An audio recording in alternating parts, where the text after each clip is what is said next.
지역에 저희 거의 마을과 유사합니다. 제가 어렸을 때 살았던 과정을 조금만 말씀을 드리면 여기에 좀 지방 출신이 계신가요? 지방 출신? 어디 출신이세요? 충남도 어디? 두 분도 아시는 사이신가 봐요. 거의 지역 주민이신데요. 저도 이렇게 김제라는 호남평야, 지평선이 보이는 호남평야입니다. 정말 문 밖을 나가면 논밖에 없습니다. 눈의 끝까지 논입니다. 정말 제가 그 시골에서 자랄 때 저희가 아버지가 그 외국에 계셨어요. 그래서 어머니하고만 같이 자랐는데 아버지가 외국에서 그때 이제 독일 뭐 사우디아라비아 우리가 이제 일하러 많이들 나가셨잖아요. 저희 아버지도 그런 분 중에 한 분이셨습니다. 저희 집이 사남매예요. 근데 저희 집의 사남매가 3살 차이입니다. 저희 아버지가 3년에 한 번씩 한국에 들어오셨습니다. 그래서 사남매가 다 3살 차이예요. 아버지가 3년간 일을 하고 들어오셨다가 좀 있다가 한국에서 한 달 정도 있다가 또 다시 나가시고 뭐 이런 식으로 거의 12년 정도 10년 이상을 외국에 계셨으니까 제가 자라던 시절에 그림에 아버지는 없었죠. 왜냐면 아버지는 항상 그 한 달간 훈육을 다 하십니다. 한 달간 이제 밀린 훈육을 다 합니다. 그러니까 혼날 일이 너무 많은 거예요. 제가 가뜩이나 이렇게 그 범위 안에 들어가는 아이가 아니었거든요. 근데 아버지가 들어오면 이제 뭐 예를 들면 야, 너 밥 먹을 때 쩝쩝거리지 마.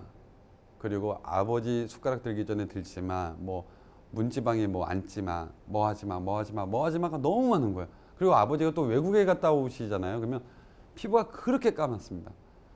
피부가 되게 까맣고 아버지가 저는 눈이 작지만 아버지는 눈이 엄청 크십니다. 그리고 등치가 또 있으세요. 까맣고 눈이 쌍꺼풀이 이렇게 크신 분께서 막 눈을 부라리시면서 저에게 막 혼내니까 되게 그 한 달이 저에게 너무 무서운 거예요. 그러니까 아버지가 들어오시기 전에 되게 떨립니다. 그래서 아버지가 들어오시면 또 저희 동네에 있는 친구들이 저희 집에 놀러 안 옵니다. 너무 무서우니까. 뭐 이렇게 하면 너 이런 말 하지 마 하고 엄청 혼나고 혼나기도 많이 혼나고 맞기도 많이 맞았습니다. 그러니까 아버지는 저에게 항상 무서운 존재였고 이 시골이라는 곳이 저에게는 그러니까 항상 바깥으로만 나가 있었어요. 그러니까 저한테 나이 대비 올드하다고 하거든요. 근데 그 이유가 아마 시골에서 저희가 버스도 잘 안 들어오고 하다 보니까 그냥 산에서 들에서 놀던 아이입니다. 그냥 항상 놀던 아이. 근데 그 아이들 중에서도 조금 저는 좀 독특한 아이에는 들어갔습니다. 일단 저는 살이 탈까봐 논밭일을 하지 않았습니다. 진짜 저희 어머니가 보시면 분깃 탱천하실 그런 논밭일을 안 했어요. 진짜 안 했어요. 어머니가 물어보셨어요. 점심에 그 우리 논으로 새참을 좀 가져다 줘 이러셨어요. 네 하고 이제 있었죠. 근데 논이 어딘지를 모르겠는 거예요. 시골 애가 자기 집 논이 어디 있는지 모르겠어요. 저희가 부자도 아니고 논이 딱 하나 있는 논을 그게 어디 있는지를 모르겠는 거예요. 그래서 새참을 가져다 드려야 될 때가 됐는데 논이 어디 있지? 논이 어디 있지? 계속 이 생각이 드는 거예요. 그래서 제 친구한테 전화를 했어요. 너 혹시 우리 논을 알고 있니? 그랬더니 니네 논을 내가 어떻게 알아? 그래서 이제 그 저녁까지 어머니가 하루를 굶으신 거죠. 새참부터 저녁까지 못 드신 거예요. 집에 들어와서 어머니가 너 왜 안 왔니? 이렇게 하신 거고 엄마 나 논이 어디 있는지 모르겠어요. 그랬더니 어머니가 정말 너무 어이없어 하시면서 그 야밤에 손을 잡고 논까지 갔다 오셨어요. 여기야. 여기가 논이야. 그래서 이제 그때부터 저희 논의 위치를 알았어요. 그만큼 제가 농사일에 정말 관심이 없었는데 그 이유가 어머니나 저희 할머니 할아버지가 저희 동네가 시족사회예요. 그 뭐 큰아버지 할머니 할아버지가 다 모여 살아요. 그러니까 아버지가 외국 나가실 때 우리 가족을 자기네 집안이 사는 곳에 던진 거죠. 지금 하면 정말 하지 말아야 될 거죠. 그 며느리가 얼마나 눈치가 보였겠어요. 시댁이 다 즐비한데 문만 열면 구멍가게가 하나 있는데 그 구멍가게도 시댁이 하고 있고요. 뭐도 저기가 하고 있고 다 이러고 있으니 어딜 가도 어머니는 아마 편치 않으셨을 것 같아요. 그런 상황이었기 때문에 동네에서 막 집안일도 다 같이 나눠서 하는 그런 저기란 말이에요. 근데 할머니 할아버지가 와서 우리 뭐 소에 뭐 해야 되니 그거 좀 이렇게 뭐 여물 좀 뭐 하게 뭐 좀 가서 산에 가서 뭐 좀 같이 풀 좀 배워오자 이렇게 하시잖아요. 그러면 저는 안 갈 건데요. 너 이러지 마라 해도 저는 안 가요. 그러니까 할머니 할아버지는 쟤는 사람이 안 돼 먹었다. 쟤는 먹고 살 수가 없는 애다. 되게 근데 저는 우리 어머니만은 저를 이해해 주셨어요. 어머니한테 제가 되게 감사하게 생각하는 건 어머니는 그걸 이해해 주셨어요. 제가 어머니한테 그러고 엄마 저는 농사 짓고는 절대 못 살아요.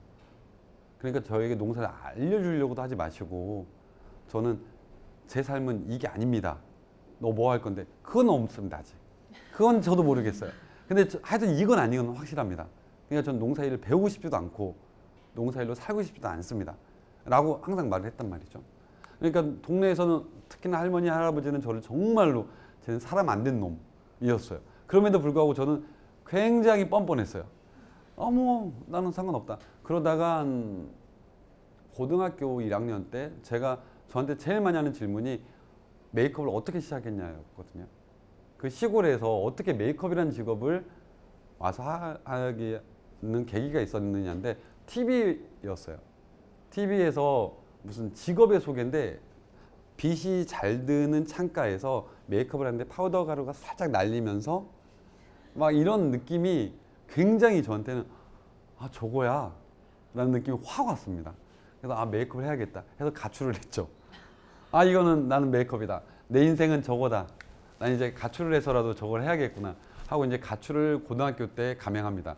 그 당시가 이제 아버지가 그 외국에서 3년마다 거의 망하셨기 때문에 3년에 들어오시면 한 달이면 또 그 돈이 어떻게 또 날아가시고 또 나가시고 뭐 이런 게 반복이 됐으니까 그런데도 불구하고 그 시골에서 일명 읍내, 시내까지 저를 미술을 가르치셨습니다. 어머니가.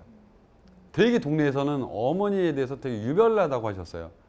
야, 이 시골에서 농사 짓고 살면서 미술은 그럼 뭐에다 써먹을 건데 그 미술을 가르쳐서. 그랬는데도 어머니가 가르쳐 주셨던 거라서. 근데 이제 미술을 하다가 그때 당시가 한 달에 한 100만 원 정도가 들어갔습니다. 왜냐면 가면은 미술 끝나고 나면 없으니까 거기다 또 독서실 같은 걸 또 얻어줘야 됩니다. 그리고 자취해 줘야 되죠. 밥집에다 돈을 미리 내서 가서 밥 먹게 해주고 뭐 이렇게 다 해줬기 때문에 고등학교 때까지 되게 어머니가 많은 돈을 쓰신 거예요. 시골에서.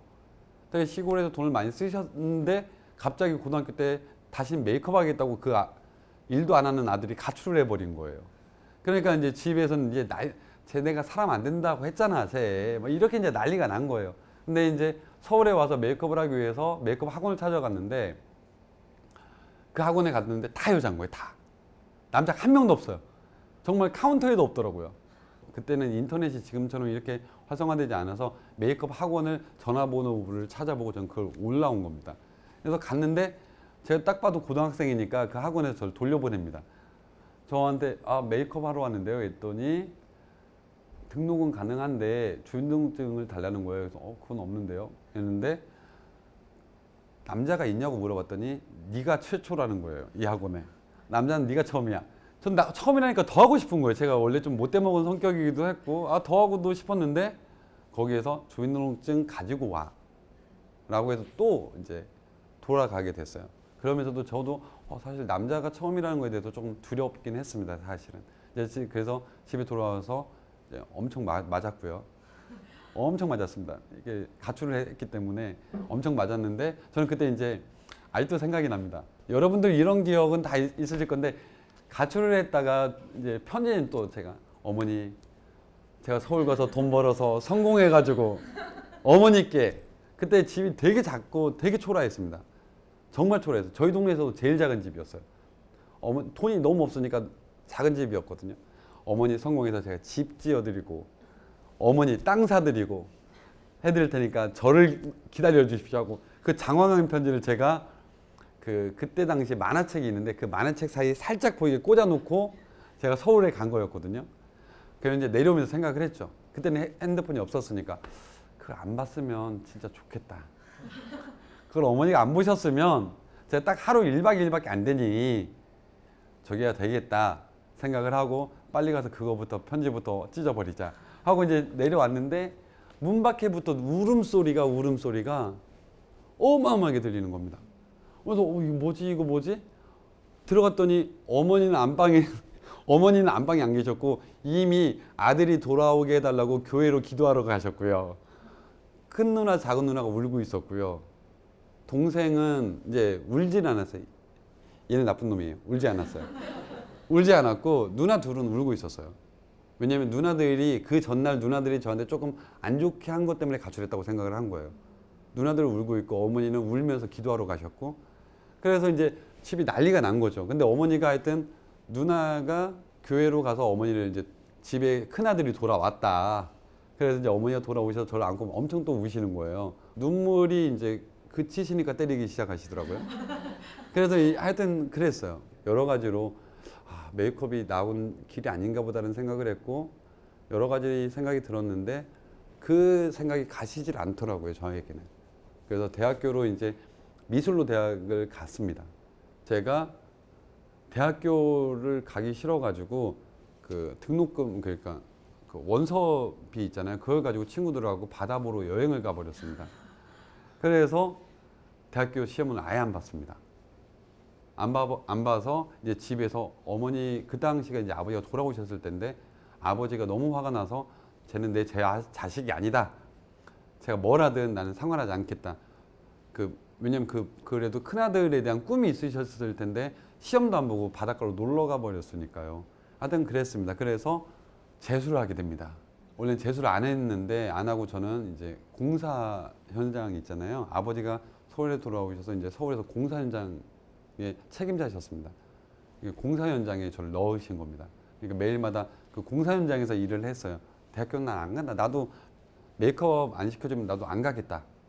아버지도 메이크업은 안 된다. 차라리 공사 현장에서 일해라. 그래서 거기서 일을 하다가 밤에 하루는 이제 일 끝나고 집에 와서 자는데 너무 눈물이 막 하염없이 나는 거예요. 너무 눈물이 나서 엄마한테 전화를 했죠. 일단 저의 살 길은 엄마밖에 없으니까 엄마가 시골에 계시니까 엄마한테 전화해서 엄마 나 이래서 나 대학교 갈게 차라리. 그랬더니 엄마가 그거 반갑다. 근데 아빠가 이미 안 된다고 했잖아요. 그리고 저는 아빠하고 같이 서울에 있었단 말이죠. 그 공사하는 곳에. 그러는데 엄마가 일단 내려와. 내가 아빠는 어떻게 설득할 테니까 넌 내려와 봐 일단. 그래서 그날 밤에 그냥 내려와 버립니다. 저는 하여튼 모든 게 느작없이 항상 그러는데 내려와 버려가지고 아버지가 되게 제가 아직도 의외였던 건 막상 대학교를 가겠다고 대신에 전문대다. 난 2년만 다니고 바로 메이크업 하게 해달라. 그럼 내가 대학교를 졸업하겠다. 그래서 극적인 딜이 완성이 됩니다. 그래서 미술로 디자인과로 대학교를 사실은 다 하지도 않고 1년 반 다니고 바로 또 메이크업하러 서울로 가게 되는 게 저의 메이크업을 시작하는 과정이 상당히 스펙타클하죠. 제가 생각해도 저는 그래도 꿈이란 게 있었는데 저를 바라보는 저희 어머니의 시선을 생각하면 참 저희 어머니가 굉장히 마음고생을 많이 하셨습니다.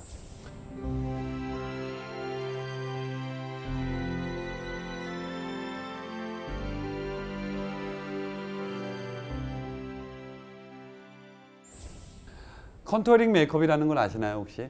컨투어링 메이크업은 메이크업의 기본은 장점을 살리는 겁니다. 단점을 가리는 게 아니라 장점을 살리는 게 가장 내추럴한 메이크업의 기본입니다. 컨투어링은 메이크업 종류 중에서 유일하게 단점을 장점으로 바꾸는 겁니다. 얼굴의 각을 없애고요. 동양인의 낮은 코를 세워주는 게 컨투어링 메이크업이란 겁니다. 저는 인생을 컨투어링 하라는 단점을 장점으로 바꾸자라는 취지에서 이렇게 말씀을 드리는 겁니다. 서울로 처음에 왔을 때 이제 대학교를 다니다가 서울로 그냥 올라왔습니다. 올라와서 그때 당시가 이제 누나네 집에서 누나가 결혼을 해서 서울에서 결혼을 서울로 시집을 온 거죠. 그 집에 그 거실에서 먹고 자기 시작했습니다. 공부를 할 때 어머니하고 누나가 몰래 돈을 주셔서 학원비를 충당을 했습니다.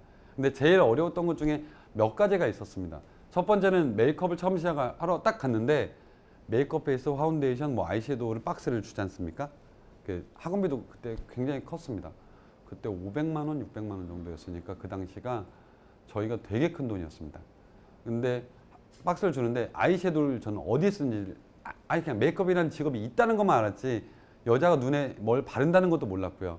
마스카라가 뭔지도 몰랐고 파운데이션이 뭔지도 몰랐습니다. 근데 그게 딱 봤는데 그때부터 이제 문화적인 충격이 계속 오기 시작합니다. 저한테. 이걸 어떻게 쓰라는 거지? 어떻게 하라는 거지? 이제 계속 제가 그때 40명 중에 정확하게 말하자면 40등 했습니다. 그러니까 학생이 40명이었는데 40등이 요지부동이었습니다. 정말 움직일 수가 없어요. 이렇게 보통 메이크업을 배우면 기브 앤 테이크입니다. 내가 메이크업 너한테 한번 연습하면 너도 나한테 한번 해줘. 그래야지 얼굴 한번 줘야 이 사람도 해줄 수 있는 거잖아요.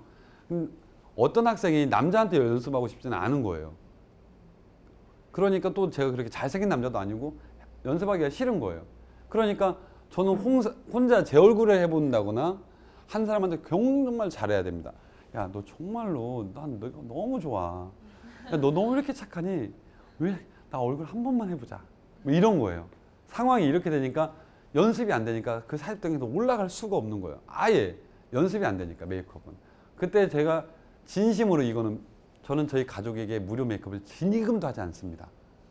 저희 누나 제 동생 결혼할 때 다 돈 주고 받았습니다. 그때 저희 가족 아무도 저에게 얼굴을 안 대줬거든요. 저희 누나한테도 제가 말을 했거든요. 누나 나 한 번만 연습해보자. 됐어. 그건 학원 가서 해. 집에서 이러는 거 아니야. 그래서 누나 내가 진짜로 유명해지면 누나한테 무료 메이크업 해줄게. 야, 넌 유명해질 수가 없어. 학원 가서 해. 그래서 저는 정말 연습이 너무 귀했던 거예요. 너무 해보고 싶었던 거예요. 그래서 집에 가서 이제 그 컨투어링, 메이크업의 컨투어링처럼 제 인생의 단점인 남자를 극복하기 위해서 어떤 걸 했냐면 A4 용지 있죠. 혹시 그 전봇대 같은데 지금도 그러나요? 이렇게 종이 조금씩 해서 뜯어가는 거 방이 있습니다. 뭐 이런 거 있잖아요. 아세요? 네. 이게 딱 붙어 있으면 한 장 뜯어가자는 번호 짝 있잖아요. 저는 이제 이렇게 A4 용지에 무료 메이크업 해드립니다. 해가지고 이렇게 쪽지를 막 합니다. 제 번호를. 그래서 전봇대마다 붙이고 다닙니다. 무료로 메이크업을 해주겠다고. 그럼 이제 전화가 오면 거의 90%는 어머님 칠순의 어머님만 메이크업 하는 겁니다. 근데 그 전화도 너무 감사한데 남자가 받으면 끊어버립니다. 이 사람들은 이상한 사람으로 볼 수 있고 남자가 왜 메이크업을 한다고 그것도 무료로? 이러니까 또 끊으면 한 달에 제가 한 A4 용지 한 100장 뿌리면 100장이면 그 사이에 막 이렇게 하잖아요. 그러면 제가 이제 또 많이 뜯어갔나 확인을 하러 다녀야 되잖아요. 뜯어가긴 많이 뜯어갔어요. 근데 전화가 진짜 안 오고 전화가 오면 다 끊어버리거나 할머니. 근데 할머니한테도 그때는 너무 감사하죠. 이제 메이크업 하러 가서 연습하고 그게 이제 저에게는 유일한 연습의 기회였던 거예요. 그러니까 예를 들면 제가 남들이 안 쉴 때 학원을 또 갑니다. 학원을 가가지고 이제 쉬는 날 애들이 조금 더 마음에 여유가 생깁니다. 너 쉬는 날 나올 거야? 내가 나올 테니까 얼굴 한 번만 나 해보면 안 돼? 뭐 이런 상황입니다. 그래서 요즘에도 약간 벼룩시장 같은 거 혹시 아나요? 아시나요? 벼룩시장이라고 인력 구하는 조그마한 신문이 있었습니다. 저 아실 것 같은데? 아시죠? 우리 세대. 하여튼 그런데 거기에 모델 구합니다. 또 올려요. 5만 원을 줍니다. 5만 원을 주고 메이크업 10번 하기. 근데 그 5만 원을 저는 구하려면 진짜 어마어마하게 이걸 해서 안 되니까 이제 모델을 구해서 메이크업을 해보려고 5만 원에 10번 메이크업은 이 사람도 5번 하면 짜증이 머리 끝까지 와서 그만하시죠. 한 번만 더 해보면 안 돼요. 이런 상황입니다. 그러니까 메이크업을 제가 남자라는 그 단점이 굉장히 저에게는 큰 아킬레스건이었고 그게 너무 어려웠습니다. 그 다음에 이제 제가 남자이다 보니까 여러 가지 어려웠던 게 그냥 이건 조금 비하인드로만 말하면 우선 손 수전증이 있었습니다. 그 당시에. 그래서 A4 용지나 이렇게 점 막 찍고 선과 선을 연결하는 연습하고 그 다음에 얼마 동안 면만 먹었습니다. 왼손으로. 양손잡이가 메이크업 받을 때 편하니까 왼손을 많이 쓰는 연습을 하려고 면 종류를 왼손으로 먹는 연습을 되게 많이 했고요. 이제 그런 것들을 되게 많이 하면서 그나마 메이크업 아티스트로서 조금씩 했는데 취업을 시켜주잖아요. 이제 직장이 있어야 되는데 직장이 없는 거예요. 왜냐면 신부들이나 모든 사람들이 남자한테 받기 싫어서 가버리니까 그리고 또 그 남자 신부 이렇게 연인이신데 그 여자친구의 그 메이크업을 남자가 하는 게 좋아요, 여자가 하는 게 좋아요? 그렇잖아요. 아직도 이렇단 말이에요. 진짜로 그래요. 요리사가 남자일 수 있는 이유는 주방 안에 있기 때문이에요. 근데 이게 내 여자의 얼굴을 만진다는 것 자체를 두려워하는 거예요. 그리고 또 내가 있으면 그 거기서 저를 스텝으로 쓰려면 그 제약이 너무 많아져요. 옷 갈아입는 곳들부터 문을 열었는데 갑자기 안에서 누가 옷 갈아입고 있는 경우가 있어요, 신부가. 그러면 막 소리 나고 막 저는 정말 이제 빅 컴플레인이 됩니다. 그렇게 어려웠어요. 사실은 되게 어려웠습니다. 남자라는 것 자체가 어려웠고 메이크업에서 일한다는 건 더더욱 어려웠던 그런 시기가 있었습니다. 그럼에도 불구하고 그냥 제 나름대로의 삶을 살았고 저는 그냥 내 인생 어쨌든 엄마한테 집 사주기는 글러먹었고 일단 학원비만 빼자. 내 통장에 500만 원만 쌓이면 나 메이크업 그만둬야지. 그게 저의 기준이었습니다. 500만 원이다. 500만 원만 쌓이면 나 메이크업 그러면 나는 본전한 거야. 시골 내려가도 친구들한테 할 얘기는 있어. 근데 그 500만 원을 쌓았는데 거의 한 5년 정도가 걸리고 5년이 지나니까 이제는 그만두기가 너무 억울했고 그래서 20년이라는 세월을 채우게 된 것 같습니다. 이게 패스트리라는 거 아시나요? 제가 얼마 전에 패스트리 베이스로 굉장히 네이버에서도 엄청 높은 검색률을 기록한 적이 있었습니다. 아나운서 메이크업을 할 때 패스트리 베이스입니다. 김주아라는 아나운서 아시나요? 예전에 MBC에다 지금 MBC는 제가 메이크업을 했던. 그러니까 아나운서 메이크업을 제가 오래 했거든요. 패스트리 베이스는 베이스를 여러 개 쌓아가지고 메이크업이 안 오래 가게 만듭니다.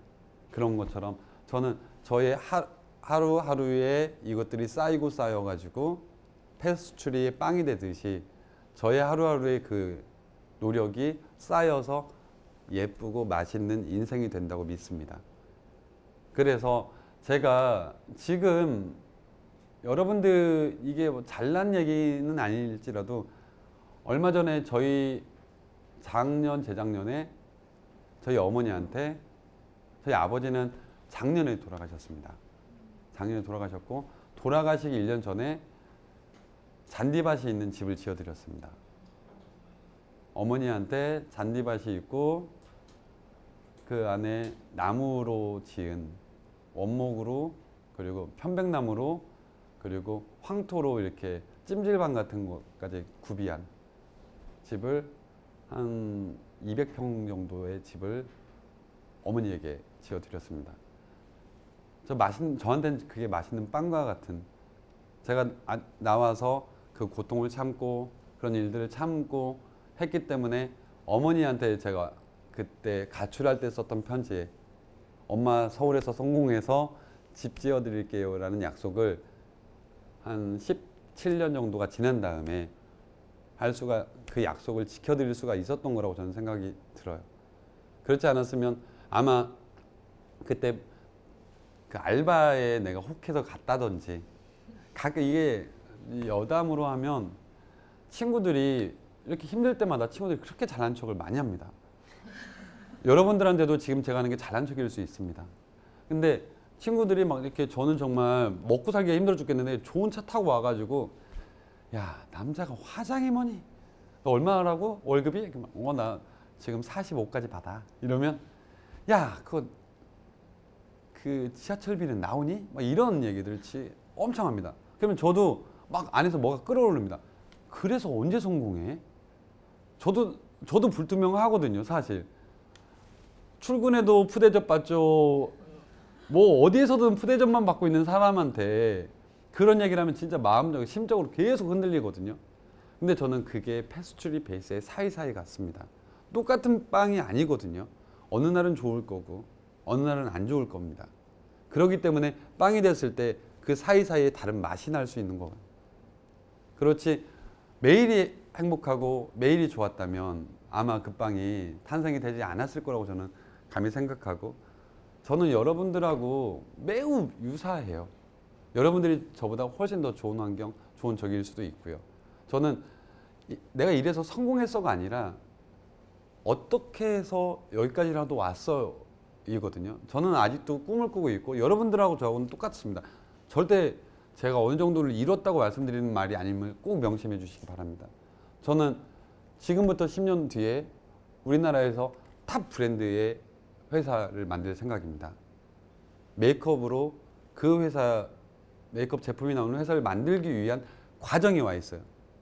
그러니까 저는 성공했다고 드리는 말씀이 아니라 내 인생에 이런 길이 있고 여러분들처럼 저도 내일 아침에 또 다른 패스트리를 계속 쌓으려고 하고 있는 사람이기 때문에 여러분들한테 이 얘기를 드리는 거라는 말입니다.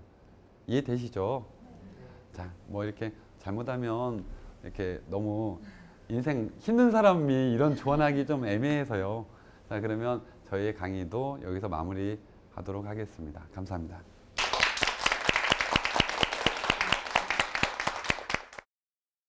내가 이래서 성공했어가 아니라 어떻게 해서 여기까지라도 왔어 이거든요. 저는 아직도 꿈을 꾸고 있고 여러분들하고 저하고는 똑같습니다. 저는 지금부터 10년 뒤에 우리나라에서 탑 브랜드의 회사를 만들 생각입니다. 성공했다고 드리는 말씀이 아니라 내 인생에 이런 길이 있고 여러분들처럼 저도 내일 아침에 또 다른 패스트리를 계속 쌓으려고 하고 있는 사람이기 때문에 여러분들한테 이 얘기를 드리는 거라는 말입니다.